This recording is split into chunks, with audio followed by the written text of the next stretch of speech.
Are heading to the crash site to start working to clear that scene. Today, the Maryland Department of Transportation requested $60 million from the federal government to deal with the aftermath of that tragedy. And lastly, we are expecting an update from officials in Maryland at roughly 6:15 tonight, and we will bring you the latest on that as soon as it begins. In the meantime, our team is on the ground in Baltimore tracking these latest developments. Let's get to our Scott Broom. He was one of the first reporters on scene Tuesday morning, and he's live tonight with more details. Scott? Well, you just mentioned the crane, and on the horizon, we can see a crane has arrived on the outside of this disaster at the Key Bridge in the Patapsco River, mouth of Baltimore Harbor. So, as you reported, that crane has arrived in the past hour, presumably to get to work as soon as possible. But, of course, Topper and Caitlin just talked about really challenging weather on the way, including high winds. This is going to be a long operation. They're going to be dealing with all kinds of things like that. As you just mentioned, we're also preparing to listen to the governor, the Secretary of Transportation, and a number of other officials brief us at 6:15. Here is some of what we expect to hear about. The priority now is to get salvage and debris clearing operations running as soon as possible to reopen Baltimore's port and protect the jobs of the thousands who work there. The first $60 million formal request has been made from Maryland's Department of Transportation to cover the cost of the disaster so far and to get the early process going. State legislative leaders in Annapolis report they are working on emergency unemployment compensation or income replacement for as many as 15,000 port workers.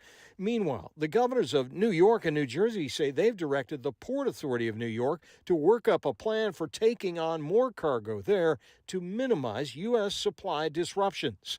Earlier today, as the Orioles reopened their season in Baltimore, Governor Moore continued to emphasize the loss of 6 construction workers. Today, we are thinking about the families of Dolian Castillo Cabrera and Maynor Suazo Sandoval, who were recovered and identified yesterday.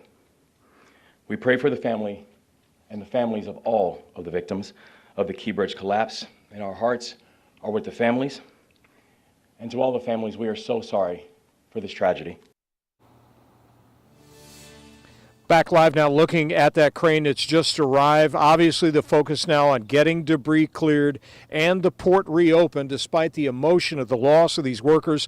Authorities say they expect the remains of the additional 4 workers that are missing and who have not been recovered to be uncovered at some point during the salvage operations, but that could be days, weeks, or even worse than that because of the heavy concrete and steel that they used the word encased yesterday that perhaps these additional victims are encased in. So as this recovery effort begins with the heavy machinery to get the shipping channel cleared and get the port reopened, they do expect eventually to recover those bodies. They briefed family members on that, they said today, in very difficult discussions trying to explain what's going on. Reporting live at the Key Bridge, Scott Broom, WUSA 9. Back to you. As you alluded to, Scott, we heard the governor saying earlier today that this collapse has just indefinitely halted commerce in and out of that port, which of course is vital in the area. We'll be checking back in with you for more reporting. Thank you.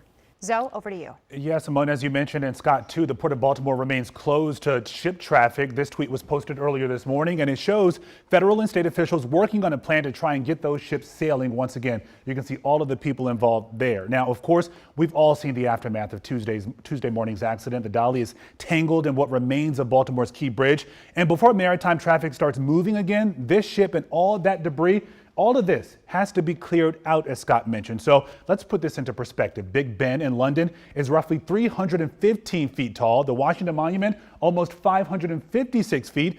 And when turned on its side right here, you can see right there, the Dolly is nearly twice as tall as the Washington Monument and is almost as tall as the Chrysler Building up in New York City. So this gives you some idea of what crews are up against as they carry out this salvage and recovery operation, Simone. I mean, we heard the NTSB say the boat weighs 95,000 tons. So just to try to wrap your brain around all that. So thank you.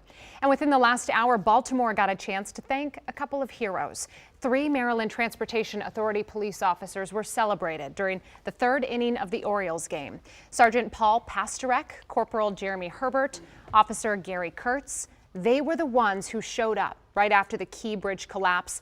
They stopped traffic on 695, preventing cars from driving into the river. We joined the people of Baltimore not only in thanking them for their bravery, but saluting them for their selflessness, for saving lives. And it is so good to just see them get their moment. Yeah, so many heroes on Tuesday. All right, we are expecting more briefings this evening on this story. Of course, we will keep you updated on our coverage on air and online. We'll bring you what you need to know tonight on the news at 11.